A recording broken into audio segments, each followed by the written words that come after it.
Hello and welcome back to my channel. I know it's been a while, but we've had a really busy year, which I'm about to explain. For anybody who's new here and this is your first time watching, thank you very much. My name is Claire and this vlog is all about the process that me and my husband David went through to buy our first home.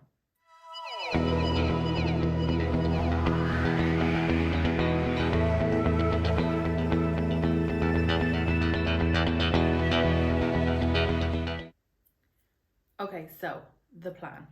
Basically, myself and David had moved in with my parents, Helen and Fran, for a year to save for house, and that lasted nearly 9 years. We got way too comfortable. But if you followed me previously, you know Helen and Fran had a beautiful house, beautiful garden. I had the polytunnel there, I started the farm there. So it was very hard to leave because we were very happy there. But at the start of 2022, we said, right, okay, this is the year. We're definitely buying our house this year. So we started looking in January of 2022. We didn't have anything in place mortgage wise. We were just putting the feelers out there to see what we wanted, to see kind of prices in and around our budget, things like that. So by March 2022, we had decided we want a house out on its own. We want a bit of land, ideal like an acre, so that I had plenty of room for the pumpkin patch, chickens, flower farm. David's top priority on the list was he wanted a shed for doing his tools, putting his tools in and doing his projects. And we kind of had our hearts set on like a little doer-upper, something that we could move into initially and take our time doing ourselves and either do enough work to flip it to make a bit of money to move on to something else, or else something that we liked there, we wanted to stay, but with the idea of living in it for a few years, saving up and eventually like renovating and putting an extension on. So start of March, that was our plan. And that's what we started looking at. We set our budget at a certain amount. We went to the bank and we got mortgage approved on a house hunter mortgage, because at that stage we didn't have a particular house in mind. So it's called a house hunter mortgage, that you're still very much in the process of looking for a house. So that was fine.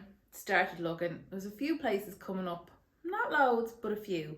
And there was one that kind of really caught our interest. It wasn't too far from where we were living in Kells. So I went out and did a viewing with Helen and Fran, because it was like an open viewing one Saturday. David was in work. Helen and Fran have like done up and renovated a couple of houses over the years, so they kind of know what they're looking at. So we went out and I mean, we should have known that there was an issue, because when we were standing in the kitchen, the light bulb exploded into a shower of sparks and came down on top of us. But we were kind of going, oh, maybe it's not that big of a deal. It was an ideal. It was a little cottage. It had plenty of room for expansion. It was on an acre, had a lovely big garden out the back, plenty of space for the farm. So I was kind of thinking, yeah, that's okay. So I said it to David and he said, right, I'll go out and have a look at it. But in the meantime, we had rang the auctioneer to put a bid on. And when I tell you it went from here to here overnight, the prices just start skyrocketing. Now, around this time as well, I think between COVID and the war in Ukraine, I can't remember if it started or it was kind of hinted at it was going to start. Things started to skyrocket. The price of building materials started to skyrocket. The price of fuel started to skyrocket. The housing market, because there's a crisis here in Ireland at the minute, so there's nothing being built. So there's people fighting over houses and paying really above and beyond the odds of what houses are worth at this stage. So we were kind of starting to get caught up in all of that. And in the meantime, David had gone out to have a viewing of the house. Another day when I was in work, he fell through the floor because the floorboards were all rotten. And even though the house looked great when we initially looked at it, the closer we looked, the more we realised that we were going to have to pump in like tens of thousands just to make it safe to live in for a few years until we got to renovate it. So at that was, we said, okay, maybe this isn't the house for us. Plus the fact that the bidding was still going. And talking to our mortgage advisor, she said to me, basically what's going to happen there with that house is you were just buying a really expensive plot, because chances are you'll have to level the house entirely and start again. And that's, the longer we were in it and the longer we were looking at houses and with everything, the prices and the way things were going, that didn't come across as very appealing to me. And I just said to David one day, we were sitting down and we were talking about it, and I just said, you know what, I don't want this. I don't want a flipper. I don't want a massive doer-upper that we're essentially just going to have to level it in a few years. Um, I want somewhere to call home that we can actually stay and put down roots, and I'm not there afraid to plant certain things in the farm or afraid to put effort into certain things because I'm like, well, I'm going to put it on the market in 3 or 4 years. I just decided I didn't want that. Even though at the start of the process I thought I did, when we got into it I just said, no, this isn't for me. I just want somewhere that is livable, that has potential, that if we wanted to do stuff in the future we can, but we can walk in initially and it's livable, and then it has the space to do the projects outside that we want to do. So at that point, our focus shifted a little bit. And it was at that point that we went back to the bank, explained the situation to the mortgage advisor. She was great, I have to say. She totally understood, and she said, yeah, I think that's a wise idea with the way things are going. So instead of getting a smaller mortgage with a view to save for a few years to put more money into the house down the line, we just said we would go with a bigger mortgage now and start paying it off, and that opened up our options a little bit more as to what we could start looking at. And I know that the two of us are really, really lucky that we're both in full-time employment and that we had all the years with Helen and Fran to save money towards buying a house. So we were blessed that we did all that. So with that in mind, we started to be able to kind of expand our horizon and have a look at more houses out there. So we kept looking, and there was a house that we had both seen when we were like looking on the property websites, but we had kind of discounted because it was out of our price range. But now that we had adjusted and got mortgage approved for a higher amount, it was in our price range, but we still had kind of discounted it because we thought, sorry, the cat is distracting me. We thought it was too far out, that the commute wasn't going to work for the two of us. So one of the evenings I said to David, right, let's just get in the car and let's just have a drive out and have a look and see what we think. And you know what? We fell in love with it. And I mean, fell hook, line and sinker. Hold on. Sorry, someone wanted to do the action. So we fell hook, line and sinker for it. Like, and all we did was drive by. We didn't even go into it. We didn't even get out of it. I think it was just the view that saw the two of us. It was ideal. It was, you know, a little cottage. It was on an acre. It was exactly what we wanted. So we went home and we were like, what should we do? So I rang the estate agent the next day, and we were looking at it. I had been on the market for a good few months at that stage. So we said, right, I'm going to ring the estate agent and put in a cheeky bid, kind of, I think it was like, say something like 20 grand under what it was on for, right? Rang the estate agent the next day, full of the joys of life. And he goes to me, oh yeah, that house, yeah. So the price that that's listed at was actually a teaser price to get people interested. And that's going up today in price. And it was up something like, I can't remember exactly, I think it was like 50 grand. So straight away, I thought I was ringing with a bid 20 grand under, and it went up like 50 grand. So to say I was floored, like I got off the phone, I was like, okay, thanks. And I rang David and I was like, oh my God, like I didn't know what to say. And he was like, what do you mean teaser price? What does that even mean? I was like, I don't know. So decided to ring the estate agent back the next day after we had a chat and said, look, what do you think realistically? And he said, well, realistically, I don't think they're going to accept anything under what it's been newly listed for. Because apparently it had previously went to sale agreed to a cash buyer that was even over and above what the new listed price was. And even though the sale had fallen through, it had given the person selling the house a kind of inflated idea of what they would get for it. So I said, look, in for a penny, in for a pound, here is our offer, put it to the person and see what happens. So that was the end of April 2022, and that was the beginning of the bidding. So it's the 1st of May today. We got word back from the estate agent on Friday that our bid wasn't going to be accepted. Now he did give us a minimum figure that the person is going to take, which is a lot higher than we had wanted to spend, but we're kind of thinking like could go up that high, but we're not going to go up the high straight away, and we're backing and forth and then kind of coming up with the best strategy and approach. And I just realised today that I just don't have the head for the bargaining, because I'm like, just give them the money and get them to give us the house so we have it. But that's not the way these things are done. So we sit down and had a chat with my mum and dad today, and like they've bought and sold a lot of houses in their life, so they're well versed in this sort of thing. So we took their advice on it, so we have a plan. So we're going to go back and go up another couple of grand, but not as much as I said initially, because they were like, no, then they have you by the short and curlies and they'll just think you have a bit of money, which we fucking don't. So yeah, so we're going to go back to the estate agent on Tuesday, because it's a bank holiday, it's a May bank holiday, but it's the waiting that's killing me, and I'm really afraid that somebody else is going to jump in ahead of us with an offer and snatch it out from under our noses. But look, I'm still trying to live by the mantra of what's for you won't pass you. So yeah, I'm just going to try to distract myself with a bit of seed sowing now. It's 10th of May today.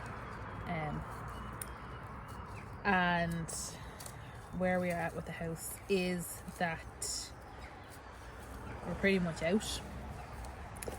I think my head knows that we're out. My heart just isn't ready to catch up with it on that decision yet. So where we last left it was they had given a figure, that the minimum figure that they would take for the house, and they told us to think about it. So we gave it a couple of days, went back and said, okay, this is how much. We can't give them the figure, or we're not going to give them the figure that they're looking for, but we could do this much.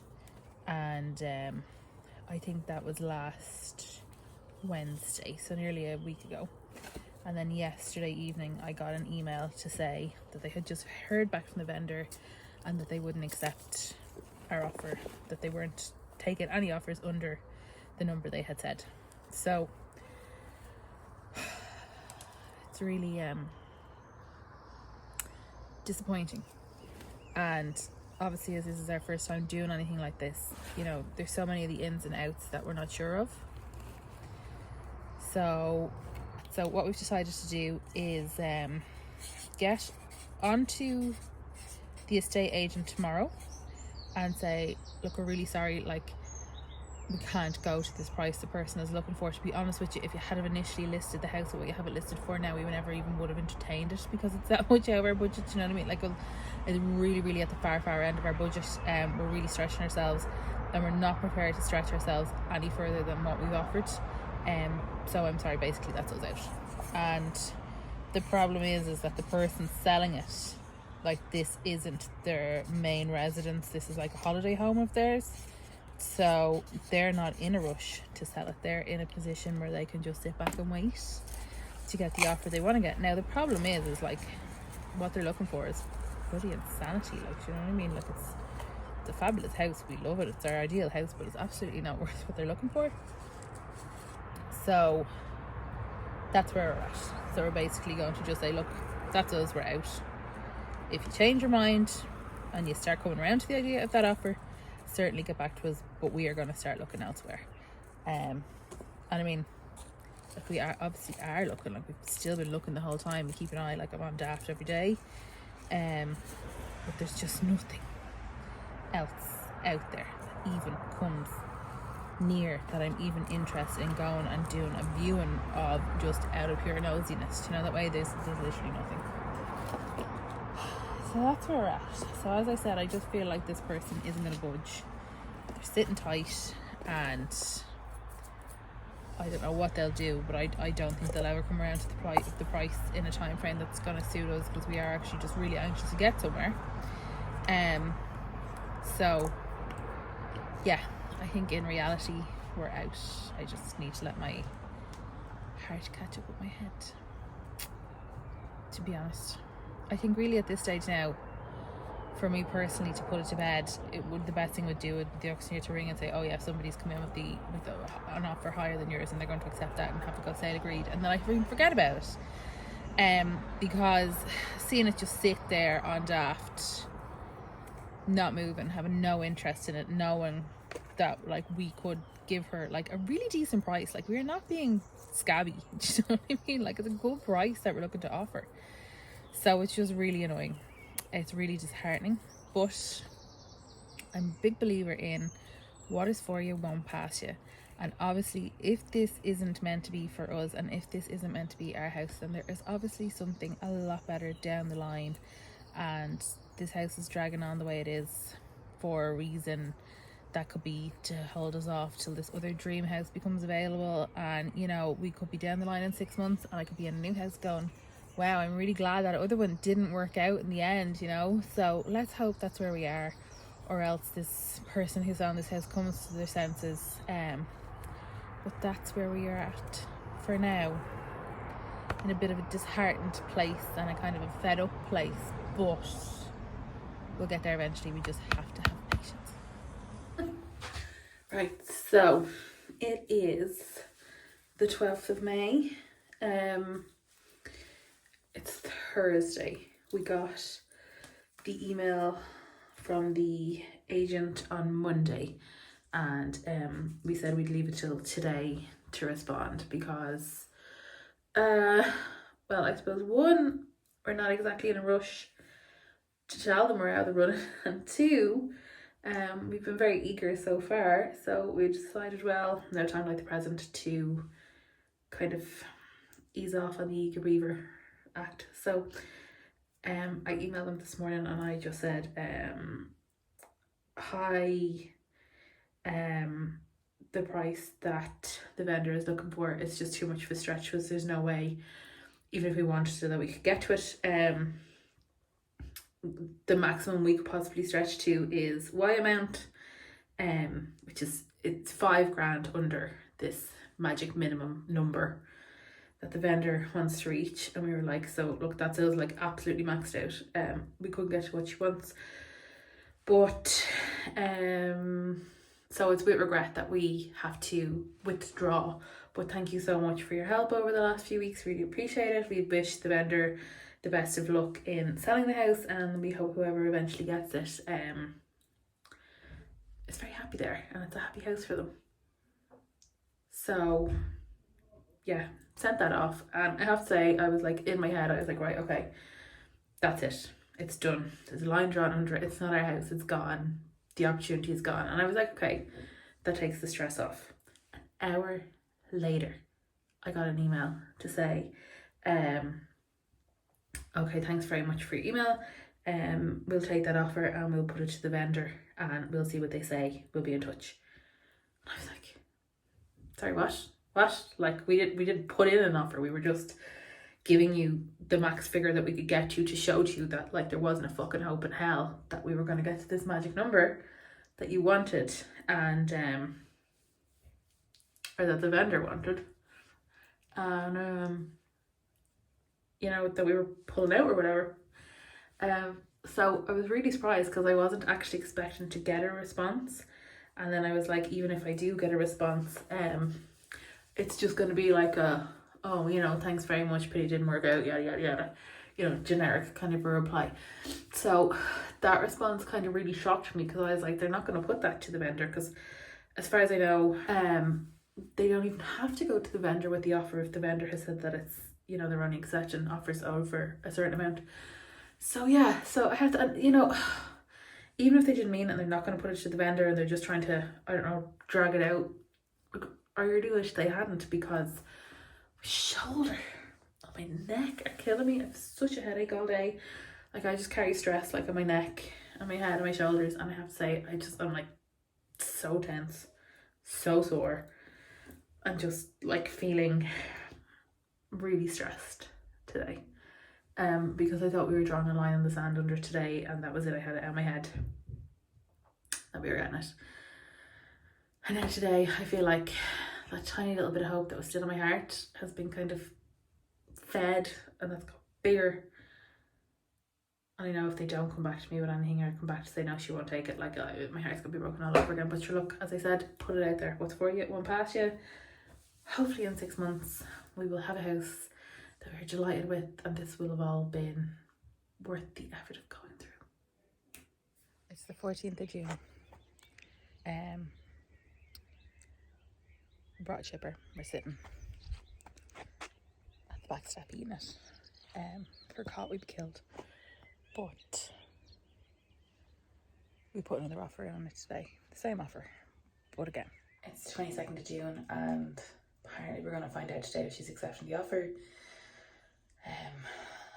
I'm up to 90, but I just keep telling myself that at least we'll know by the end of today. So either we'll know that yes, we have it, or no, we don't have it, so we can just put it to bed once and for all, and just forget about it and start looking. And who knows, maybe if we get the no today, that means something else that Spores is going to finally appear today and open up. So I'm trying to say positive, but yeah, 90. So 22nd of June 2020, after starting the bidding in April, we finally had our offer accepted, and we thought, brilliant, that is the hard part over. Now it's all just a formality, or so we thought. Today was so exciting. We went to do a viewing of the house, and Helen and Fran got to come and see it, which was really nice. And we were in it for about an hour, and we got to have like a good poke around. We opened like every fucking press drawer, you name it, we opened it. We had brought the measuring tape because we wanted to measure for like the fridge and our couch, and just it was just so exciting. Like I really and the estate agent had a sale agreed sign on the for sale sign, and I was like, oh, so it really made it feel really, really real. Yeah, I'm so excited. Fast forward to mid-July 2020. We had given everything that we needed to the bank. We had got our solicitor sorted, and at that stage, as far as we were concerned, everything was at the legal stage with the solicitor of the vendor and our solicitor. They were going to give stuff back to the bank. We had got the valuation done. Our solicitor had told us just hold off on getting the survey done. And we thought everything was motoring along. Like, we only lived 15 minutes from where the house was, so we were calling up and down in the evenings and just keeping an eye on the house, you know, having a look at the view, kind of sitting in the car, making plans.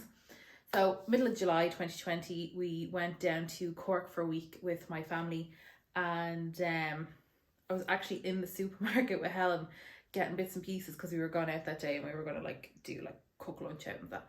And my phone rings and it's the solicitor, and she was like,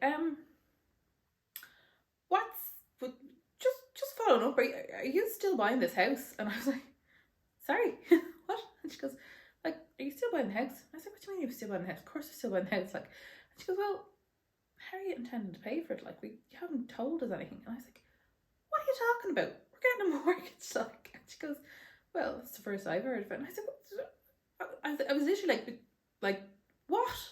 Like, just really stunned. And she was like, well, we haven't heard anything bar you rang us and gave us your info and that. And I said, hold on for a second. The bank sent everything to you June. Like, it's a month later in July. And she was like, nope, haven't got anything from the bank. So that started the long process of trying to get the bank to send out the legal pack to the solicitor. And when I tell you, it was like trying to pull teeth from a hen. It was so hard. Now the problem is, it's like, our mortgage advisor was great. She couldn't have been any more helpful. She did so much for us. But once it went from her to the mortgage team, that's when the delays started, and they absolutely broke our heart. So in August of 2022, after a lot of to and froing and fighting to try to get people in the bank to send things that they'd swore blind 10 times already they'd sent, we finally got everything sent, and the solicitors started talking to each other, and things finally felt like they were starting to progress. And then in September, we got some official paperwork from the solicitor. We got like the boundary details and the plans for the house, which meant that we could go ahead with our surveyor and get the surveyor done. And in the meantime, we were starting to progress with our own things. Like, we were packing up, we were coming down here to kind of measure the outside of the house for various things to try plan where we were going to put the polytunnel, where we were going to put the chickens. We measured for the cat cage because we had that made in sections so that we could just put that up as soon as we got here, so the cats had a bit of outdoor space. So it really felt like things were starting to move.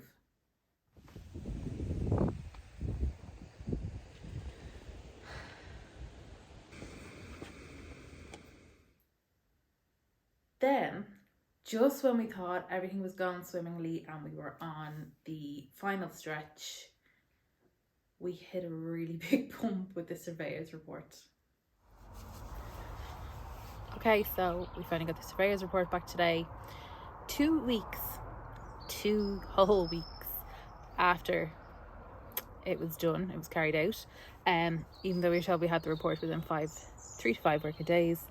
But that's a whole other story. But anyway, got it back today, sent it to the solicitor. The solicitor got back onto me to say that it had raised a few concerns with them. It had kind of raised a few concerns with us after we read it. I feel like the house has been unfairly represented, and I do feel there's a bit of like the surveyor covering their own arse in it.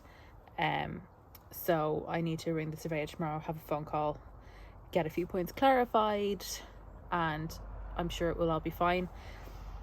It's just another bump in what has already been a very long, very bumpy road. But I think that's the running theme throughout this whole thing, is that nothing is easy. It all worked out in the end. Everything was fine. We spoke to the solicitor, we got an independent person in to have a look at the house, and we decided that we were happy enough to go with it. And in October, actually, one of the biggest steps for me was we started to dismantle the farm. Now, I'm very lucky in that Helen and Fran gave me space down the end of their garden where we were living in Kells to start the farm, and it was the leg up I needed at the time, and it was the start of me that made me realise that I really, really want to do this. I really want to grow flowers. I really want to have a pumpkin patch. It took it from hobby to this is something I actually want to do with my life. So we started to dismantle the farm. I started to like dig up perennials. I started to take apart the raised beds, and I have to say I felt so emotional because we had put so much work and time and effort into that farm that it just felt really bad to have to take it all apart. It felt like you were undoing everything that you'd done, but as they say, you have to crack a few eggs to make an omelette. So I knew like it was for the best thing, but it still felt very emotional. I haven't touched the chicken run yet, and we won't be moving them yet because they're actually in an avian flu lockdown, so I'm going to have a completely covered in run for them before I can move them. So they're perfectly happy down where they are still in Kells. I still call in like every second or third day to check them and collect the eggs. They're doing fine. Helen and Fran throw the eye on them every day, so they're great. So the end of October came and we officially signed the dotted line, and when I tell you, like, I could have cried with happiness that day. Like, it just, at that stage, like with all of the delays and like the unnecessary delays, you know what I mean? Like the situation with the bank not sending things was an unnecessary delay. The surveyor's report issue was an unnecessary delay. And then because obviously we were doing this all through the summer, you had our solicitor was on holidays, the vendor solicitor was on holidays, the person themselves selling the house was on holidays, like we were on holidays. So like it was a lot of unnecessary waiting and hanging around. So when we signed the dotted line, it just was very, it was a really, really big relief, and we were absolutely delighted. Okay, so it's the 11th of November today. Some say that it's a good luck day today. It kind of is for us because I'm after getting some more good news. I got confirmation. You okay? I got confirmation from the lady selling the house from her solicitor that the 4-week clause that she had in the contract, whereas like there was a clause in that it was 4 weeks after drawdown and she was fully paid that we would get the keys. So she said no, that's not the case, that we can have the keys as soon as the drawdown happens. And we got the official word that she's leaving absolutely everything in the house, which is brilliant because just gives you such a leg up. Like, she's got like kitchen tables, sofas, washing machines, like there's a lot of stuff there. And you know, I for one am not too proud to use that sort of stuff. Like, I will be straight in using it. The washing machine, all you have to do is put a cleaner through the cycle and it's grand. So I'm delighted with that. So we're hoping, fingers crossed, hoping that next week at some stage we'll get the keys. Like, it's really exciting. It's a really exciting time, but then at the same time, just with the way things have gone, I'm nearly afraid to get excited. and to get my hopes up. So yeah, fingers crossed, fingers crossed. Go crazy on the packing now. Even though David's told me the whole way along, we've all the packing done, there's nothing else we can pack. And I'm like, there's loads of stuff we can pack. So all of a sudden now this weekend he wants to pack. And I'm like, well, you said I've been wanting to pack. So anyway, that's what we'll be doing this weekend. And I have to finish lifting the rest of the daily tubers out of the farm. And there's 1 or 2 perennials down there, like the eucalyptus, that I have to lift. But other than that, it's nothing major. It's like last minute bits. Got the last of the dailies lifted out of the farm today. Also had a couple of perennials that I got lifted, like my peonies, and I coppiced my eucalyptus. Also got that lifted. Lifted a few of the herbs like the rosemary and the thyme that I wanted to bring with me. So that's it. That's the farm officially emptied of everything that I want to bring with us. And yeah, it's been a big weekend of packing and things like that. David was in work today, so I just focused on the farm. Yesterday we tore our room apart, so yeah, it's all feeling very real. But I'm also really hoping that we actually get the keys like we're expecting next week, because if we don't, we've literally packed everything. So once we had officially signed the dotted line, I was like a dog over when are we getting the keys, what date do you think we're going to get the keys, when are we getting them. And my sister, God love her, like her head was wrecked, and she was just like, you'll get them when you get them kind of thing. We're doing everything that we can. So I had got word then from the bank that they had got everything in from the solicitor they needed. They had got everything from us, and I had been double checking this with the bank to make sure that there wasn't going to be any delays. And I had got unofficial word, I think it was like on the Thursday, that the money was going to be drawn down and would be with my solicitor on the Friday. And I was like, this is great, keys for Monday. Didn't happen. Okay, so I was told unofficially today that drawdown is happening. But like everything in this process, I won't believe it till I actually see it. Like it's just so frustrating, and the closer it gets, the more frustrating it's getting. It's like, just give us the keys. Please just give us the keys. Everything is in place. Stupid red tape and paperwork. Don't have patience for it. And like, I'm trying to be real about it and say, look, when it happens, it happens. You've waited this long. But also, I've pure run out of patience now at this stage. And I'm like, give me the keys. Like, the two of us are like that. So maybe we've got like annual leave lined up for next week. So like, if we could get the keys tomorrow, that would just be the ideal situation. But I'm just not convinced it's going to happen. But we'll see, fingers crossed. But yeah, it's a stressful process. We are not in, but we're kind of in. So things didn't go to plan yesterday as we'd hoped. We didn't get the keys. However, the estate agent gave us the keys for a couple of hours today and said we can come in and do a few bits. So we're scrubbing like our lives depend on it.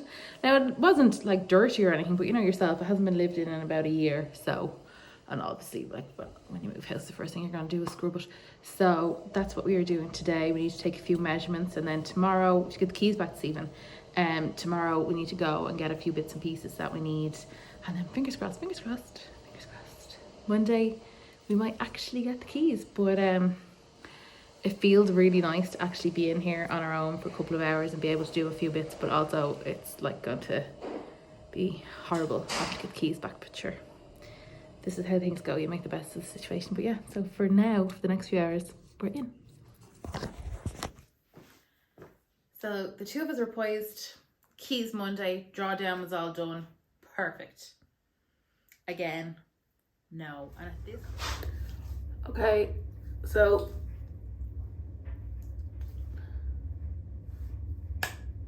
it's the 21st of November. It's a Monday. I thought, best case scenario, I would be waking up in my new house having had the keys since Friday. Worst case scenario, I would be getting the keys officially today. Turns out, worst case scenario was nowhere near worst case scenario. So, I hadn't heard anything on Friday. It had been radio silence. My solicitor had gone on a day off, which I didn't know about. couldn't get through to the mortgage advisor at the bank. I was like, right, that's fine, just accept it, it's Monday. So I said I wouldn't waste a day's annual leave. I would go into work and we'd probably get a call in the afternoon. David was off, he could go pick the keys up, whatever. Rang the solicitor and she was like, there's no money, and also the vendor solicitor hasn't sent the paperwork, which was a whole other thing. Anyway, I was like, what do you mean there's no money in from the bank? So it took myself and my solicitor badgering the bank, and at 1 o'clock, actually it was 4 minutes past 1, the email came in to me from my mortgage advisor to say that she had been catching up on emails because she was off on Friday, and she could see that there had been an issue raised on Friday with our final paperwork, and that our valuation that was done in the house, which is requested by the bank, and when I say requested, I say basically demanded. They won't give you the mortgage unless they have a valuation to let you know they're going to get their money back in the house. So we had got the valuation done back in July, and what I didn't realise when we were getting it done was the valuation is only valid for 4 months. Now, I kind of had something in the back of my head about this because when we were waiting for the whole drawdown process and like the last minute stuff to come in from the vendors solicitors, my solicitor had said to me, get onto the bank, get onto your mortgage advisor and just cross the T's, dot the I's, and make sure that there's absolutely nothing else outstanding that they need from you, that you have everything in. So I had an email to my mortgage advisor saying, do we have everything? And she was like, yeah, everything's in place and it's all good to go. Obviously, if everything's in date. She named a couple of documents that were like 6 months, and then it was like, oh, your evaluation, which was 4 months. Now, I didn't think too much of it because I was like, well, if it's not in date, I would have been told there and then, so it's grand. So, of course, when I seen this email come in, and then as I read the email, my solicitor was ringing me and she was like, I'm just off the phone to the bank. And I was like, let me guess. And she was like, well, look, there's absolutely nothing that I can do. You're going to have to fight this out with the bank. But just to let you know, the vendor solicitor, we thought they were going to send down the closing paperwork for us to hold in trust till the money can transfer to their account. But they're not sending it now until they've actually received the money. So that's another delay. So I was like, oh, for God's sake. So got onto the bank and I was like, I'm not happy. I asked you this. My solicitor asked you this. You assured us both that this was all in place, nothing else was needed, and that you told us both on Thursday, separately, unofficially, that the money was in the queue for drawdown that day, that it would be in my solicitor's account on the Friday. Like, what am I going to do? Like, this just is not good enough. So then it was, of course, radio silence from the bank, of course. So I texted the guy that did our valuation. Now bear in mind when we first got our valuation done, and I'd like to say I look back on the dates and our valuation was out of date by 2 days. 2 days, like infuriating. But however, so I texted him and I just said, look, I'm in a pickle, explain the situation. So he rang me and he said, okay, don't worry about it. I can get it done for you today, because the mortgage advisor had said that it just needed to be a short version of the valuation. And I said this to him and he was like, no, I work with that bank all the time, because they tell you from a list, they give you a list and say you have to use one of these, they're approved, an approved valuer. So he said, I know if I go down the short one, someone will come back to me after a few days and say, no, we actually need the long one. I was like, right, okay. So he said, I'll just do the long one for you. So again, that was another 75 quid on top of the 150 quid we'd already paid. I mean, like, you gotta, but this is the problem. You have to pay it. You have no choice. So you may just hand over the money willingly, but it is annoying. So anyway, whereas I've lost myself now because I was rambling. Yeah, so he got that off to me. And he sent me an email, and well, he CC'd me in the email that he had sent to the bank attaching the report, and our mortgage advisor got straight back to me and said that's been received, and I've uploaded it to the hub I'm trying to escalate it for you. So I was like, okay, fine. Now I was in white hot rage all day today. I was just raging because the two of us taking annual leave off this week. There was absolutely no reason why they shouldn't have went ahead this week. The bank have just pulled it out of left field entirely. Like, nobody was expecting this. So I rang my sister just to fill them in to say where we were, and they were like, yeah, basically whatever, we'll believe it when we see it, because the bank already told us like this is all done and dusted, which I can understand. So now I don't know how long they're gonna take to actually put the drawdown through, and I don't know how long it's gonna take to get from my solicitor's account to the vendor's solicitor account, and then have them send down the paperwork to all be signed off so we can close. So we thought this week was the week, and it's looking like it's very much not the week. I hope it's towards the end of the week, because I have the installer booked for the broadband and the TV. Some might say that's a bit premature, but that was like 2 weeks ago and everything was closed, and the only thing we were waiting on was the bank. So yeah, it's frustrating. So I've calmed down a lot today, but I was on the verge of tears earlier today, which is why I'm doing such an intense skin regime, because the fine lines, I feel like my aged 10 years after today. I know everybody's saying, look, it'll be worth it in the end, and once you get the keys and what's an extra few days and all the rest, and I get that, but you can't help but feeling frustrated, you know what I mean? You have to feel your feelings, as they say. But that's where we're at. So hopefully tomorrow will bring us some better news. At this point, like, it was really starting to get in on me. Like, it was the middle of November. We had first placed a bid on this place in April. We'd been looking since January. Like, it was really starting to drag on. Like, our lives were just completely in limbo. We packed everything up. We were living on the bare minimum. Like, it was tough on Helen and Fran as well, because they were waiting for us to get out of the house so that they could do bits and pieces with the space that they were regaining. Like, so it was a lot on everybody, and I was conscious of that. So apparently the money has left the bank and it will be in the solicitor's account tomorrow, and I'm halfway between, oh my god, it's finally happening, and I'll believe it when I see it. But fingers crossed. Yeah, all going well. Maybe Thursday for the keys. So finally, on the 23rd of November, we heard the magic words we've been waiting for. The money has hit the vendor solicitor's account.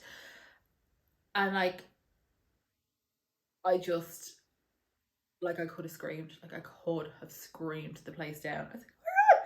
So I said to my sister, so when do we get the keys? When do we get the keys? She goes, well, their solicitor has to send us back the paperwork and we have to do our final checks. And I was like, okay, do you know what? No more messing. This person's solicitor has constantly had to be badgered to get their finger out, get the job done. So myself and David got in the car. We drove an hour and a half to the vendor's solicitor, picked the paperwork up ourselves, and drove it back to our solicitor and dropped it in on the Wednesday evening. So then they did their final checks on the morning of Thursday the 24th, and we finally got our keys. It was very exciting. I'm like, we're in like over 2 weeks now at this stage, and I'm still like, you know, pinch me, because it feels like I'm just on holidays. I'm just in this house on holidays that I have to pack up and go home soon. But it's just wild, because like, we start looking in January. It's now November. It's actually now December as I'm filming this. So it's basically taken up the last year, and it's been a year of our lives on hold, like Hannah Fran's life on hold to a certain extent. I'm sure anybody who knows me that I've told about it, like, are sick to the back teeth of listening to the saga, because it has been a saga. And I know some people go, well, that's not actually that long for a house being sold, but in this position, like, we're first time buyers, we weren't in the chain of selling the house. The person selling the house, this isn't their primary residence, so they're not in the chain of waiting to buy a new house. So as far as house sales go, like, it was as clean cut and as simple as they can get, which made it all the more frustrating as to why it just took so long. But we are finally here. Couldn't be any happier about that. We've so many plans, we've so many things we want to do. It's such a beautiful house. And like that, we're very lucky that we can just walk in and it's livable. There's nothing like major that needs to be done straight away. Like, we're probably going to dicky up the kitchen a little bit after Christmas. The bathrooms eventually we would like to redo. we want to give the place a lick of paint, put our own stamp on it, but it's nothing major. It's nothing majorly structural. We've a bit of work to do on one of the chimneys. But again, it's nothing major. Like, we don't have to knock walls, or we'll probably insulate the attics and things like that. But again, nothing major. So we're very lucky. And out the back is a complete blank canvas. So we're coming up with so many plans, but we want to do that. David's number one priority is he really wants a shed. Obviously, we need to make somewhere for the chickens. Want to get somewhere to put the polytunnel. Gonna have to lay it out. You know, where's the pumpkin patch going? Where's the flower farm going? Where's the veg garden going? And then out the front of the house, there's two lovely little patches of garden. And they're gonna go full on cottage garden with beautiful perennials like delphiniums and like lots of spring bulbs. So hopefully we'll get some sort of colour all throughout the year. And we just have so many plans, and we just have so much we want to do. And it just feels so good to finally be in after wanting this so much and for so long. And we finally understand now when people say that buying a house is one of the most stressful experiences of your entire life. I get it. I absolutely get it now. So yeah, that's where we're at. We're in. Thank you very much for watching. We're gonna be hopefully more active on YouTube now in the future. So obviously I'll be sharing outside with the farm how we're doing things like that. Putting up the polytunnel, we'll probably do a video on that in the new year. I might even start incorporating like things like that aren't necessarily farm garden related, like when we do dicky up the kitchen next year. You know, I'll probably film that, so you're probably going to see a bit more of like the us side of it and the house side of it. Now it's not turned into like a what am I trying to say, a lifestyle or a decorating or renovation channel. Absolutely not. But I think it'd just be nice to throw in like little bits of things like that, because I enjoy making videos and David's not so into it, but he's good at DIY, so his videos might be helpful to somebody as to how we go about doing things. But yeah, so thank you very much for watching. Hopefully you will subscribe or even follow me on Instagram to stay up to date with what we're doing and how things are progressing. And thank you very much for watching.